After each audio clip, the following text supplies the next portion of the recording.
반갑습니다. 팔복화 제자도 오늘 세 번째 시간입니다. 애통하는 자는 복이 있나니 벌써 세 번째 시간을 맞이했는데요. 강의 안에 대해서 또 질문이 있으셨습니다. 그 유튜브 아래에 있는 링크를 따라 다운받는 것이 쉽지 않다는 말씀이 있으셔서 오늘부터는 홈페이지에도 같이 올려놓으려고 합니다. 같이 보면서 들으시든지 아니면 듣고 난 다음에 다시 보시든지 해도 활용하시면 좋을 것 같습니다.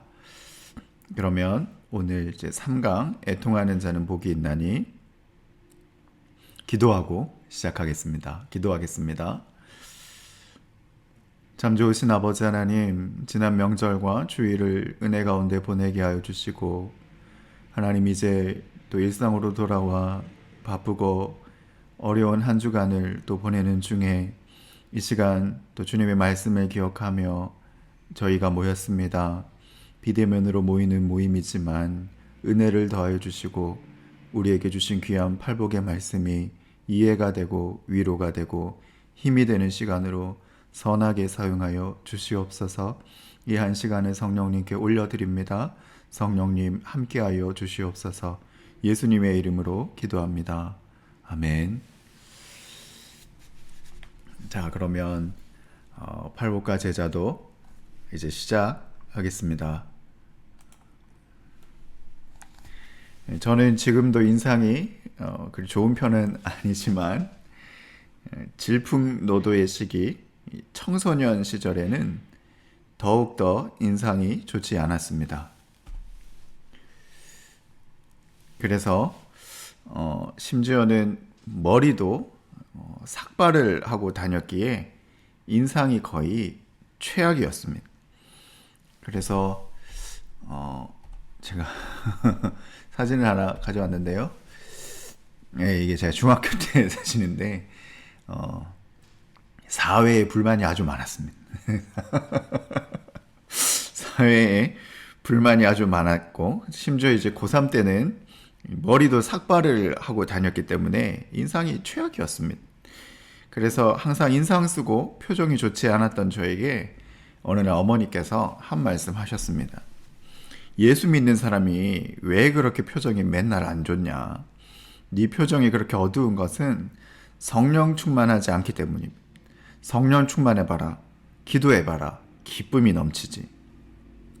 그러자 안 그래도 온 세상에 대한 불만으로 가득 차 있던 저는 즉각적으로 말씀으로 어머니께 대들기 시작했습니다. 아니, 이 엄마가 지금 무슨 말씀을 하시는 거냐고. 세상에는 즐겁고 기쁜 일보다는 슬프고 어려운 일이 더 많은 것 같은데 사람이 어떻게 항상 기뻐할 수 있겠냐고. 슬픔도 눈물도 하나님이 주신 소중한 감정인데 어떻게 기쁨이라는 감정만이 특별한 게 되느냐고. 성경에도 애통하는 자가 복이 있다고 하셨고 우는 자와 함께 울라고 하셨는데 무슨 말씀이냐고 그렇게 어머니께 따지고 한참을 논쟁했던 그런 기억이 있습니다. 데살로니가 전서의 바울의 권면 그리고 오늘 예수님의 말씀인 애통하는 자가 복이 있다라고 하는 말씀을 일견보기에 충돌하는 것처럼 보입니다. 예수님의 말씀이 인생의 고통과 슬픔의 현장을 긍정하시고 또 그 가운데 임하시는 하나님의 절대적인 위로를 말씀하고 계신다면 사도 바울은 이 슬픔의 현장을 무시하고 극단적인 영적인 환희만을 강조하는 폭력적인 말씀처럼 들려지기도 합니다. 그러나 데살로니가 전서의 문맥을 파악하면 바울이 그리스도인의 삶의 태도가 마치 영적 조증과 같이 늘 감정적 기쁨만을 추구해야 한다는 이 폭력적인, 저에게는 좀 폭력적으로 들렸는데요. 이 폭력적인 이야기를 하고 있는 것이 아니라는 것을 알게 됩니다. 이 데살로니가 전서의 본문을 문맥상으로 보면 바울은 성도의 삶에 다가오는 고난 그리고 그리스도인으로 살기 위한 이 몸부림을 전제하고 있습니다. 성도의 삶 가운데 찾아오는 어려움과 힘든 상황을 전제하면서도 그 가운데 임하시는 하나님의 열심이 있으니, 그러니까 하나님의 뜻, 이게 하나님의 열심이다 이라는 뜻으로 번역이 되는데요. 하나님의 열심이 있으니 하나님의 일하심이 있기 때문에 어떤 상황 속에서도 하나님의 절대적 소망과 기쁨을 잃어버리지 않을 수 있는 그리스도인의 소망과 이 하나님의 기쁨에 대해서 이야기하고 있다는 것을 알게 되는 것입니다. 그런 맥락에서 사도 바울의 항상 기뻐하라라고 하는 권면은 애통하는 자가 복이 있다라는 말씀과 일맥상통하는 말씀입니다. 고난의 바다를 항해하며 살아가는 것 같은 인생의 어느 순간에도 하나님의 위로로 말미암는 절대적 평안, 하나님의 기쁨을 누릴 수 있노라고 위로하시는 예수님의 위로가 예수님의 산상수훈에서도 그리고 바울의 서신서에서도 동일하게 담겨져 있기 때문입니다. 항상 기뻐하라. 애통하는 자가 복이 있다. 이 땅을 살아가는 어려움과 고난은 있지만 그 가운데에서도 우리가 항상 슬퍼하지 않을 수 있는 이유가 있다. 복이 있을 수 있는 이유가 있고 기뻐할 수 있는 이유가 있다. 지금 이 말씀을 바울과 예수님 동시에 일맥상통하는 말씀으로 하고 계신다는 것입니다. 두 번째 단락입니다. 고난의 바다 속에서도 우리를 위로하시는 위로자가 있습니다. 삶 속에서는 우리가 웃을 일보다는 사실 울고 눈물 흘릴 일들이 더 많이 있는 것 같습니다. 그렇습니까? 다만 우리의 정서가 슬픔으로 말미암는 마음의 충격을 완화하기 위해 슬프고 아픈 일들을 심리적으로 멀리하고 마음의 문을 닫고 거리를 두려 하기 때문에 우리가 인정하지 않을 수도 있지만 죄로 인해 하나님과 단절된 이 타락하고 병든 세상 속에서는 슬프고 아픈 일들이 더 많이 있습니다. 그리고 이 슬픔과 아픔에 취약한 사람들이 있죠. 그들은 형편이 공공하고 어려운 자들입니다. 죄로 인해 단절된 이 신라권의 세상에서 특별히 고난과 고통에 취약한 사람들에게 우리 아버지 되신 하나님께서는 그들에게 관심이 많으십니다. 우리는 산상수훈의 말씀이 무리 그리고 제자 모두에게 주어진 말씀이라는 것을 이미 알고 있죠. 그들은 적어도 예수님의 말씀을 따라 시장과 삶의 터전에서 벗어나 산으로 나온 사람들, 그리고 천국 복음의 말씀은 이 회개한 사람들, 천국 백성, 하나님의 자기 백성을 향하신 선언이라는 것을 이미 알고 있습니다. 그 가운데 주시는 이 두 번째 선언, 즉 애통하는 자가 복이 있다라고 하는 선언은 애통하는 자와 복을 주시는 하나님 사이에 특별한 관계성을 전제하시는 말씀이라는 것을 우리가 이해해야 된다는 것입니다. 다시 말씀드립니다. 애통하는 자가 복이 있다라고 하는 선언은 애통하는 자와 복을 주시는 하나님 사이에 특별한 관계성을 전제하시는 말씀이라는 것입니다. 달리 말하면 하나님이 그들의 아버지가 되시고 애통하는 자는 하나님의 자녀가 되는, 하나님이 그들의 하나님이 되시고 애통하는 자는 하나님의 자기 백성이 되는 이 특별한 관계성을 전제하는 말씀이라는 것입니다. 애통하는 자에 대한 하나님의 위로는 이 특별한 관계성 안에서 이루어집니다.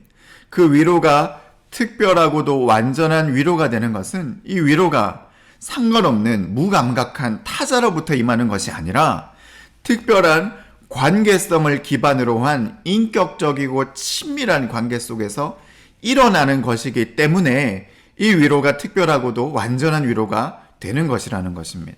누가복음 7장을 보시면 나인성으로 오셔서 과부의 아들인 청년을 살리셨던 예수님께서 슬픔에 사로잡힌 여인에게 울지 말라고 말을 건네셨습니다.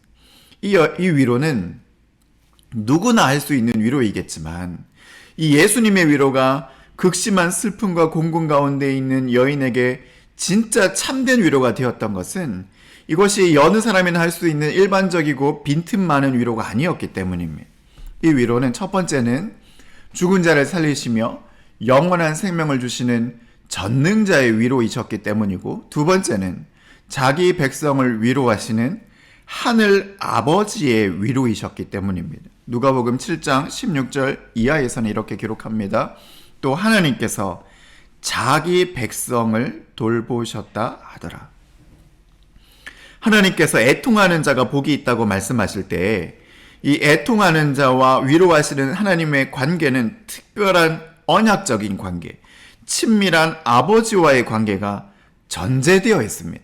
다른 말로 하면 애통하는 자가 복이 있는 것은 하나님과 우리가 이 친밀한 관계성 속에 놓여져 있기 때문입니다. 이 애통하는 자가 복이 있다는 말씀은 2000년 전 갈릴리에 그 아파하는 사람들에게 주신 말씀이자 동시에 지금도 하나님과 특별한 관계성 속에 있는 아파하고 있는 언약 백성에게 주시는 말씀이라는 것이죠. 그래서 달리 말하면 고난의 바다에서 애간장이 녹을 정도로 애통하는 이가 복이 있는 이유는 그와 특별한 관계, 그와 특별한 관계 속에 있는 하늘 아버지가 계시기 때문이라는 것입니다. 그분으로 인해서, 그분이 먼저 손을 내밀어 주신 사랑과 자비의 복음으로 인해서 그에게는 복이 있습니다. 능히 위로하실 수 있는 하늘 아버지가 그를 먼저 찾아오시고 그에게 관심이 있으시기 때문입니다.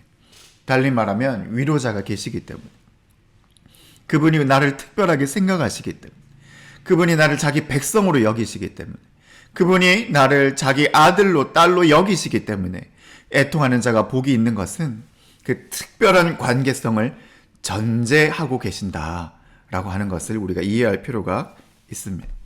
그렇다면 이 애통은 어떤 애통인가? 세상에는 여러 종류의 슬픔이 있습니다. 그렇죠? 중요한 것을 상실해버린 상실의 고통, 환경과 조건의 부주로 인한 고통, 고난, 또 죄로 인한 고통, 악인으로 말미암은 고난, 여러 가지가 있을 수 있습니다. 그런데 이런 고난과 슬픔 속에는 소위 부정적이라고 여길 수 있는 것도 있습니다. 자기 파괴적인 자기 비하, 자기 연민, 혹은 이기적이고 욕심에 의한 것이 성취되지 않았을 때 경험하는 슬픔, 이런 것이 있을 수 있겠습니다. 그런데 이곳에서 주님이 말씀하시는 애통의 의미는 이러한 종류의 애통이 슬픔이 아닌 것입니다. 여기서 이 펜손테스는 애간장이 녹을 정도로 애통하는 것, 허리가 끊어질 정도로 슬퍼하고 아파하는 것을 의미합니다.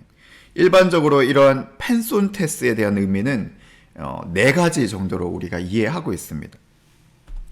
첫 번째는 죽은 사람에 대한 슬픔입니다. 사랑하는 사람을 상실했을 때 그때 경험하는 슬픔입니다. 이는 이 단어가 죽은 자를 위해 애통하고 애곡하는 장면에서 동일하게 사용되었다는 것에서 비롯된 해석입니다.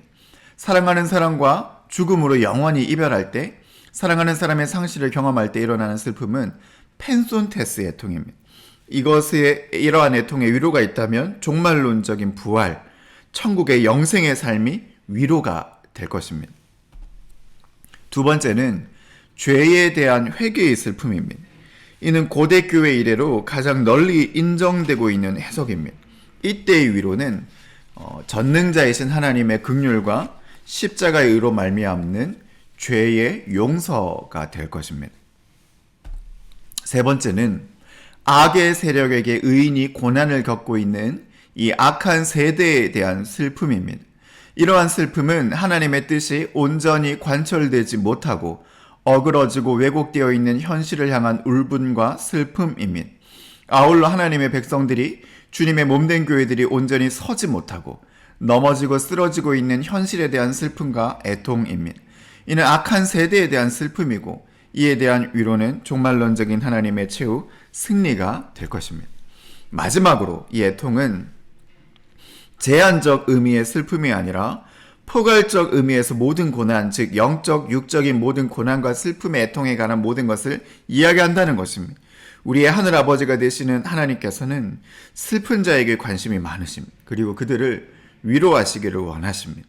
그리고 이 위로는 겉만 덮고 넘어가는 피상적인 위로가 아니라 우리의 영혼과 전 존재를 고치시는 전능자의 위로, 즉 복음이 되는 것입니다. 말이 좀 어렵죠. 팔복의 단계적 전개, 유기적 결합 구조에 따른 죄의 고백. 잘 따라오고 계시는지 충격 요법을 드리기 위해서 제 얼굴을 한번 보여드렸습니다. 잘 따라오고 계시죠? 이제 좀 중요한 이야기를 하려고 합니다. 팔복을 이해하는 중요한 시각 중에 하나는 이 팔복의 말씀들이 각각 따로 떨어져 있는 말씀이 아니라 유기적으로 연결되어 있는, 이 통합되어 있는 구조와 짜임새 속에 있는 이 말씀의 묶음으로 보는 게 중요한 시각입니다. 이러한 관점에서 어떤 분은 팔복을 단계적으로 해석하기도 합니다. 심령이 가난하면 애통하게 되고, 애통하면 마음이 온유하게 되고, 마음이 온유하게 되면 의에 줄이고 목마르게 되고, 이런 단계적으로 해석하게 된다는 것이죠. 즉 심령이 가난한 영적 파산자요, 자신에게는 행복과 복된 삶을 영위할 아무런 능력이 없는 무능력자임을 인정한 다음에 필연적으로 따라오는 것이 영적인 애통과 슬픔이라는 것입니다. 사도행전 2장을 보면 베드로의 오순절 설교를 들었던 이들의 반응에 대해 이렇게 이야기하고 있습니다. 그들이 이 말을 듣고 마음에 찔려 베드로와 다른 사도들에게 물어 이르되 형제들아 우리가 어찌할꼬 하거늘. 바로 이 어찌할꼬에 나와 있는 이 내면의 깊은 탄식, 나의 무기력함, 나의 죄성, 나의 더러움이 적나라하게 드러나 부끄러워 어찌할 바 모르는 이 깊은 영적인 탄식 안에서 심령의 애통함이 흘러나오게 된다는 것입니다. 그리고 이러한 열려진 마음 속에 나타난 깊은 영적인 탄식과 애통함, 그 회개의 고백 속에서 복음이 일어나게 되는 것이고, 겉만 만지는 피상적인 위로나 감상적인 터치가 아니라 우리의 존재 자체를 바꾸시는 하나님의 존재의 대전한, 즉 복음의 역사가 나타나게 되는 것입니다. 시편에 있는 다윗의 참회시 중에 가장 유명한 시편 51편은 이렇게 고백합니다. 하나님께서 구하시는 제사는 상한 심령이라. 하나님이여 상하고 통회하는 마음을 주께서 멸시하지 아니하시리. 다윗은 자신이 심각한 범죄를 저질렀음에도 불구하고 그의 마음이 죄로 인해 무감각해져서 자신이 죄인인지를 자각하지 못하고 있었습니다. 그래서 아주 뻔뻔했죠. 그 사람은 반드시 죽어야 할지니라. 바로 자기인데도 불구하고. 죄는 끊임없이 우리의 영적인 감각을 무디어지게 하고 죄가 죄인지 죄가 아닌지를 알지 못하게 합니다. 그런데 그 가운데 그를 살리시기 원하시는 하나님의 징계의 말씀이 임하자 다윗의 마음 안에 회개의 마음이 일어났죠. 이것이 생명을 살리는 애통이었습니다. 그의 마음이 한없이 찢기고 통회하고 자복하는 마음이 일어나자 그것은 곧 하나님을 향한 회개로 이어졌습니다. 구원은 회개를 통해서 옵니다. 그리고 회개는 애통을 통해서 옵니다. 자신의 모자라고 연약하며 이기적이고 이중적인 모습이 하나님의 말씀과 은혜 안에서 가장 적나라한 모습으로 드러나게 될 때, 그 부끄러움과 수치와 절망 속에서 인생들은 외치게 되는 것이죠. 어찌할꼬. 이 어찌할꼬의 외침, 이 어찌할꼬의 탄식, 이것이 심령이 가난한 자가 애통하게 되는, 그리고 이 애통은 생명을 살리는 애통이 되기에 하나님의 복이 되는 그러한 것으로 여겨진다는 것입니다. 이러한 깊은 영적인 부르짖음과 애통을 통해 회개의 자리에 이르게 된다면 그에게는 하나님의 한없는 위로가 임하는 것이죠. 그것이 용서와 죄사함의 은혜입니다.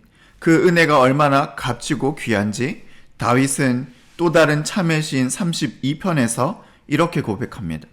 허물의 사함을 받고 자신의 죄가 가려진 자는 복이 있도다. 그러므로 그가 복이 있는 사람입니다. 애통하는 자, 회개하는 자, 자신의 연약함과 부족함을 하나님께 아뢰고 고백하는 자, 그가 진정으로 복이 있는 사람입니다.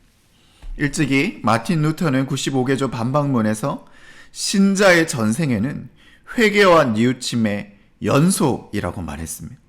이미 구원받았지만 아직 영화의 단계에 이르지 못한 오늘을 살아가는 신자의 삶이 복이 되는 것은 비록 오늘 우리가 죄 가운데 거할지언정 회개의 은혜를 누리고 있기 때문입니다. 그러므로 애통하는 자가 복이 있습니다. 회개하는 자가 복이 있습니다. 자신의 죄를 놓고 연약함을 놓고 교만하여 쳐다보지도 않고 오히려 목을 뻣뻣하게 해서 하나님을 향하여 손가락질하는 사람이 아니라 자신을 한없이 낮추어 무릎 사이에 얼굴을 묻고 한없이 자신의 연약한 걸 제약을 하나님께 고백하는 그 애통하는 자가 복이 있습니다. 그에게 하나님의 용서와 자비의 은혜가 임할 것이기 때문입니다. 한편 이 애통하는 자는 스스로의 문제만을 놓고 애통하는 것을 말씀하시는 것은 아닙니다. 이는 악한 세상, 또한 주님의 몸된 교회, 그리고 다른 사람이 겪고 있는 고통에 눈물로 함께 참여하면서 함께 아파하고 함께 슬퍼하는 사람 또한 애통하는 자이고 그가 복이 있는 사람이기 때문입니다. 눈물의 선지자 에레미야는 무너져가는 조국과 하나님을 향한 신앙과 열심 때문에 늘 울었기에 그에게는 항상 눈물이 떠나지 않았다고 고백합니다. 이렇게 이야기하죠. 어찌하면 내 머리는 물이 되고 내 눈은 눈물 근원이 되고 죽임을 당한 딸 내 백성을 위하여 주야로 울리로다. 무너져가는 이스라엘, 무너져가는 여호와 신앙, 하나님을 알지도 못하고 섬기지도 않는 택함을 받은 언약 백성, 하나님께서 그들과 맺어놓으신 말씀의 언약 관계는 온데간데 없이 우상만 섬기면서도 자신이 뭘 잘못했는지도 알지 못하는 이 혼합신앙에 빠져있던 그것이 선지자의 마음을 애통하게 만들었고, 그래서 머리가 물이 되고 눈은 눈물 군환이 되는 그 애통의 마음이 선지자 예레미야에게 임하였던 것입니다. 세문안교회 이상한 목사님이 쓰신 이 팔복강의 이 비움이라는 책에는 다음과 같은 예화가 나옵니다. 제가 읽어드리겠습니다. 제가 신학대학원에 재학 중일 때 매일 오전 11시부터 12시까지 정기 체포를 드렸습니다. 그런데 예배 때마다 우는 전도사님이 한 분 계셨어요.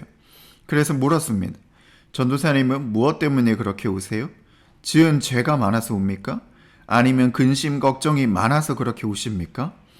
그러자 이 전도사님이 이렇게 대답했다고 합니다. 지은 죄가 많아서 우는 경우도 있고 또 작은 근심에 불안해하는 나 자신을 보며 안타까워 우는 경우도 있어요. 그런데 저는 이상하게 교회만 생각하면 눈물이 납니다. 피로 값주고 사신 한국교회가, 그리스도의 신부된 주국교회가 왠지 예수님의 얼굴을 부끄럽게 하는 것 같아서 교회만 생각하면 눈물이 납니다. 그래서 이상한 목사님이 이렇게 이야기하셨다고 하죠. 전도사님은 예레미야의 영을 받으셨네요. 이 전도사님 주변에 있는 많은 사람이 이분의 얼굴에 늘 수심이 가득한 것을 보고 저분은 성령이 충만하지 않은 사람이거나 근심과 걱정이 얼굴에서 떠나지 않은 걸 보니 죄에 짓눌려 있거나 성령으로 기쁨 충만하지 못한 삶을 살아가는 사람이라고 판단했답니다. 그런데 이분을 만나 이야기를 나누어 보니 이분이야말로 예수님의 마음을 제대로 엿본 사람이라는 것을 알게 되었다는 것이죠. 주님의 마음이 지금 어디에 계시고 예수님이 무엇 때문에 기뻐하시고 아파하시고 답답해하시고 속상해하시는지 이 예수님의 영혼의 주파수에 자신을 맞출 줄 아는 그야말로 성령의 다른 모습으로 하나님 앞에 머리를 조아리고 있는 사람이라는 것을 알게 되었다는 것입니다. 이 시대는 웃음으로 말미암는 기쁨의 회복보다는 오히려 애통의 회복이 더욱더 필요한 시대가 아닌가 생각해 봅니다. 저마다의 목소리로 혼란하고 소란한 시대 속에서 차분히 하나님과 말씀과 주님의 음성에 귀를 기울여 주님이 원하시지 않으시는 시대와 또 교회의 모습 속에 애통하며 기도하는 이 눈물의 회복이 우리에게 필요한 것입니다. 그런데 이러한 애통하는 마음, 나 자신을 위해 애통하고 또 이 나라와 교회를 위해 애통하고 그렇게 주님 앞에 더 가까이 나아가는 복이 있는 삶을 살아가기에 방해하는 심령의 장애물이 있다고 합니다. 이 존 메가더 목사님의 팔복 강해인 이 믿음의 근간을 보면 존 메가더 목사님은 이 애통하는 심령의 장애물들이 무엇인지에 대해서 의미 있는 통찰을 남기고 계십니다. 어떻게 하면 애통하는 자가 될 수 있는지에 대해 묻는다면 먼저 우리 안에 죄를 깨닫는 데 방해가 되는 장애물을 제거하고 마음을 강팍하게 하고 성령님을 거역하게 하는 우리를 무감각하게 하는 것들을 제거하라고 충고합니다. 돌 같은 마음은 애통하지 않고 그곳에는 은혜가 있을 수 없다고 합니다. 무엇이 우리의 마음을 돌같이 만들고 무엇이 우리의 마음을 애통하는 것에 방해하게 하는지에 대해 다음과 같이 이야기하십니다. 첫 번째는 절망입니다. 절망이 우리에게 무엇이라고 이야기합니까? 하나님은 이걸 용서하실 수 없어. 하나님은 나 같은 것을 받아주실 수가 없어. 절망은 하나님의 능력을 경시하고 그리스도의 보혈을 과소평가합니다. 절망은 하나님의 은혜를 과소평가하고 하나님을 실제의 모습에서 끌어내립니다. 절망의 언어는 자비를 무지 뒤에, 은혜를 의심 뒤에 숨겨버립니다. 상황이 아무리 나빠도, 우리가 아무리 약해도 하나님의 은혜는 신자에게 이르게 됩니다. 아무리 우리가 악할지라도 절망보다 크신 것이 하나님의 은혜라는 것을 잊어버린다면 이 절망은 애통하는 데 이르지 못하게 하고 우리의 심령을 돌같이 딱딱하고 굳게 만든다는 것입니다. 두 번째는 자만입니다. 우리가 스스로를 가리켜 내가 그렇게 나쁜 사람이 아니라고, 나는 꽤 괜찮은 사람이라고 스스로 생각한다면 그것은 교만이라는 것입니다. 그리고 이 교만은 우리의 마음을 돌같이 만듭니다. 예수님께서 우리의 죄를 위해 십자가에서 피를 흘려 죽으셔야 했다면 우리는 나쁜 사람입니다. 이것을 인정하지 않는다면, 우리가 죄인이라는 것을 인정하지 않는다면 그는 교만한 사람입니다. 영적 파산자, 나 스스로는 아무것도 할 수 없는 구원의 무능력자, 그리하여 어찌할꼬라는 탄식밖에는 할 수 없는 사람이라는 것을 인정하지 않는다면 그는 교만한 사람이고, 이러한 교만은, 이러한 자만은 그가 애통하는 심령으로 가는데 방해하고 오히려 그의 마음을 돌같이 딱딱하게 굳게 만든다는 것입니다. 그리고 세 번째는 추정입니다. 이것은 내가 이러한 사람이라고 여기는 것이죠. 값싼 은혜라고 이야기할 수 있습니다. 내가 과거에 교회 등록하고 세례도 받고 교회 생활도 열심히 했으니 걱정할 게 아무것도 없다고, 그래서 죄를 고백할 필요도 없고 그 어떤 것에도 당혹할 필요가 없다고 생각하는 추정이죠. 내가 이미 의인이 되었다고, 내가 이미 완전하다고 추정하는 것이죠. 그런데 이렇게 추정하면 추정하는 심령은 망하게 됩니다. 값싼 은혜란 없으며 방종이란 있을 수 없는 것이죠. 그리고 네 번째는 연기입니다. 이것은 오늘 할 일을 내일로 미루는 것입니다. 오늘 좀 바쁘니 내일 차근차근 내 죄를 살펴보고 행동해야겠다고 오늘 할 일을, 마땅히 지금 해야 될 하나님과의 관계를 내일로 미루는 것은 우리의 마음을 강팍하게 하고 돌같이 굳은 마음으로 만들어냅니다. 똑같은 단어인 또 연기가 있죠. 이 연기는 말 그대로 연기하는 것입니다. 위선적이고 이중적인 마음이죠. 스스로를 속이는 마음입니다. 실제로는 내 마음은 무너져 가고 있는데, 실제로는 내 마음은 죄로 가득 차 있는데, 겉모양으로는 그렇지 않은 척, 사람들에게 보일 때는 그렇지 않은 척 연기하는 것이죠. 이러한 위선적이고 이중적인 마음은 언젠가는 무너집니다. 나 스스로도 속이고 사람도 속이기에 하나님도 속일 수 있다고 하지만, 이러한 연기하는 마음으로는 하나님 앞에 애통하는 마음으로 나아갈 수가 없죠. 애통하는 마음을 원천 차단해 버리는 것이 또한 이러한 연기하는 마음, 이중적이고 이선적 마음입니다. 마지막으로는 경박입니다. 이것은 실제적인 문제를 다루지 않으려고 하는 가벼운 마음입니다. 죄와 자신의 존재에 대해 진지하게 생각해 보지 않으려고 하는 것입니다. 그저 큰 파티를 원하고 이 파티를 계속할 수 있는 한 현실을 직시할 필요를 가지려고 하지 않는 것입니다. 오늘날의 많은 사람들이 파티, 음악, 쾌락, 즐거움만이 인생의 전부인 것처럼 행동하며 살아갑니다. 이러한 가벼운 마음, 이러한 경박한 마음도 애통하는 마음으로 들어가지 못하게 합니다. 우리는 우리 자신에 대해, 나 자신에 대해, 우리의 존재에 대해 심각하게 생각하고 심각하게 받아들일 이 마음이 우리에게 필요하다는 것이죠. 이러한 절망, 자만, 추정, 연기, 경박, 이러한 마음은 우리로 하여금 예수님의 진정한 마음을 볼 수 없게 합니다. 나 자신에만 천착하여 스스로에게 매몰되게 합니다. 구원과 하나님 나라와는 거리가 먼 지극히 세속적인 가슴으로 우리의 마음을 메마르게 합니다. 우리 안에 이러한 마음이 없는지 돌아볼 수 있어야 됩니다. 제거하는 것이 하나님 앞에서 진정한 복된 삶을 살게 하는 것입니다. 애통하는 자가 복이 있습니다. 그런데 애통하는 우리의 마음의 심령의 장애물들이 있습니다. 절망과 자만과 추정과 연기와 연기, 그리고 경박. 이러한 심령의 장애물들이 우리 안에 있다고 여겨지시면 성령님께 도움을 구하시고 이러한 것을 제거하실 수 있는 은혜가 있으시기를 바랍니다. 그리하여 우리 안에 애통하는 마음을 회복하실 수 있기를 바랍니다. 7번째 단락입니다. 애통의 회복, 상한 마음의 회복, 진정한 예수 마음의 회복.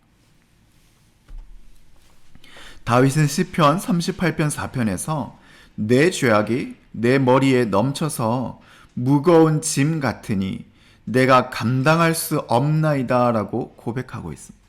이것이 회개하며 살아가는 신자의 실존입니다. 회개하며 살아가는 신자들의 실존은 우리 자신의 모습에 대해 진지하게 성찰할 때, 매일매일 나 자신의 삶의 모습을 바라볼 때 이 다윗의 고백과 같이 고백하지 않을 수 없다는 것입니다. 내 죄악이 내 머리에 넘쳐서 무거운 짐 같으니 내가 감당할 수 없나이다. 우리 존 스토트는 오늘날 복음주의 그리스도인들은 은혜를 너무 중시하다 보니 때로는 죄를 너무 가볍게 여기는 경향이 있는 것이 아닌가라는 생각이 들 때가 있다고 이야기합니다. 그래서 그는 성도 자신의 죄에 대해서는 아무리 슬퍼해도 지나치지 않는다라고 이야기하며 기독교적인 회개인 하나님의 뜻대로 하는 근심은 더 많이 경험해야 한다. 그렇게 이야기합니다. 18세기 아메리카 인디언들에게 선교했던 데이비드 브레이너드는 1740년 10월 18일 일기에 이렇게 썼습니다. 아침 경건 시간에 내 영혼은 완전히 녹아버렸으며 나의 엄청난 죄성과 비열함으로 인해 통렬하게 애통했다. 이런 눈물은 하나님께서 그분의 병에 담으시는 거룩한 눈물이 되는 것입니다. 오늘날의 시대는 눈물이 메말라버린 시대입니다. 하나님을 향한 진정한 회개의 고백이 상실되어 버린 듯한 시대입니다. 이 오늘날의 시대에 우리가 회복해야 되는 것은 어쩌면 기쁨과 웃음의 회복이 아닌 눈물과 애통의 회복이 아닌가 생각됩니다. 코로나19 시절을 지나가면서 저희들은 기도하고 있습니다. 하나님, 우리의 삶을 회복시켜 주십시오. 하나님, 우리의 삶을 회복시켜 주십시오. 그런데 우리가 진짜 회복해야 될 게 뭡니까? 이전의 삶으로 그대로 돌아가는 것입니까? 하나님, 그래서 우리의 삶에 다시 기쁨이 넘치고 웃음이 넘치도록 해달라는 것입니까? 무엇보다 그것도 중요하겠지만 더 중요한 것이 있는 것 같지 않습니까? 하나님께서 코로나19로 우리에게 깨닫게 하신, 드러나게 하신 무엇이 회복되어져야 되겠습니까? 우리 안에 눈물이 회복되어져야 되지 않겠습니까? 애통이 회복되어져야 되지 않겠습니까? 나 자신을 향한, 사회를 향한, 교회를 향한, 신자를 향한, 어려운 이들을 향한 예수님의 마음이 우리 안에 회복되어져야 되지 않겠습니까?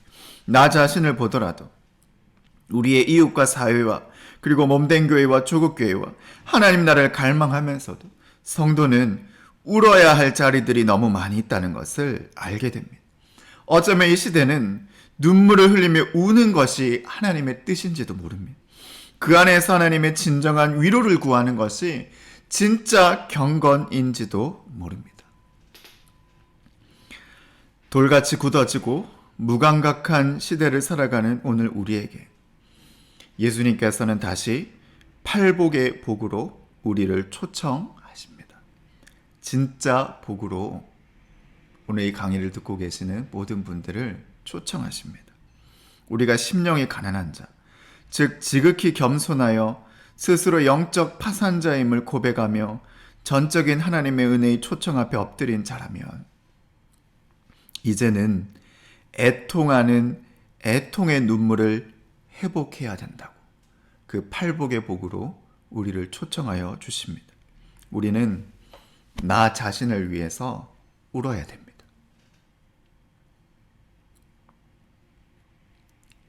성도님 여러분, 진짜입니다. 우리는 나 자신을 위해서 울어야 됩니다. 절망과 교만과 추정과 연기와 또 거기에 사로잡혀 있는 것이 아니라 우리는 나 자신을 위해서 울어야 하는 것입니다. 하나님의 말씀 앞에 비추어 보면 우리는 나 자신을 살펴보며 울지 않을 수가 없습니다. 이 시대는 나 자신을 향한 눈물을 회복해야 되는 시대입니다. 또한 가족을 위해 울어야 합니다. 우리 가족 안에 있는 여러 어려움과 슬픔을 위해 우리는 교만하지도 말고 절망하지도 말고 울어야 되는 것입니다. 그리고 이 땅과 조국교회와 하나님 나라를 위해 울어야만 사는, 울어야 복이 되는 애통의 신앙을 회복해야 된다고 오늘 하나님께서는 저희들로 하여금 팔복의 복으로 우리를 다시 초청하여 주십니다. 이제 우리 강의를 마무리하겠습니다. 강의를 듣고 계시는 사랑하시는 성도님 여러분, 믿음의 성도님 여러분, 애통하는 자가 복이 있습니다. 우는 자가 복이 있습니다. 우리 하늘 아버지가 되시는 하나님께서 울고 있는 사람에게 관심이 많으시기 때문입니다. 그분과 내가 특별한 관계 속에 있기 때문입니다. 우리를 위로하시는 그분이 특별한 분이시고 그분이 나를 특별하게 여기시기에, 그분이 우리의 하나님이시자 우리의 아버지이시기에 울고 있어도 우리에게는 복이 있습니다. 지금 울고 있는 당신에게 복이 있습니다. 하나님께서 당신의 아버지가 되시기 때문입니다. 하나님께서 당신을 특별하게 여기시고 그분의 위로는 세상의 위로와 다르시기 때문입니다. 그러므로 울고 있는 당신이 복이 있습니다. 그 하나님이 당신을 위로하여 주시기 때문입니다. 또한 우는 자가 복이 있습니다. 마음이 가난하여 영적 파산자임을 자각한 내가 어찌알꼬 라고 부르짖으며 하나님 앞에서 애통하며 회개할 때 하나님의 진정한 위로가 임합니다. 회개의 용서의 은혜는 우리의 존재를 고치십니다. 겉만 보고 위로하는 감상적인 위로가 아닙니다. 우리의 존재를 뜯어 고치시는 하나님의 위로입니다. 우는 자가 복이 있습니다. 그는 예수님의 마음을 가진 자이고 예수님의 마음속에 거하는 자입니다. 울고 있는 이웃과 울고 있는 나라와 교회를 향한 예레미야의 눈물을 가진 자는 하나님의 위로 속에서도 눈물로 씨를 뿌리는 자입니다. 그리고 그는 반드시 기쁨으로 거두게 될 것입니다. 그러므로 오늘 우리는 이 애통의 복을 회복하기 원합니다. 애통하는 심령을 회복할 수 있는 저희가 되기를 원합니다. 우리 안에 이 애통이 회복되어 하나님과의 완전한 회복과 위로를 누리는 우리가 되고 조국교회가 될 수 있기를 기도할 수 있는 이 저녁이 되실 수 있으시면 좋겠습니다.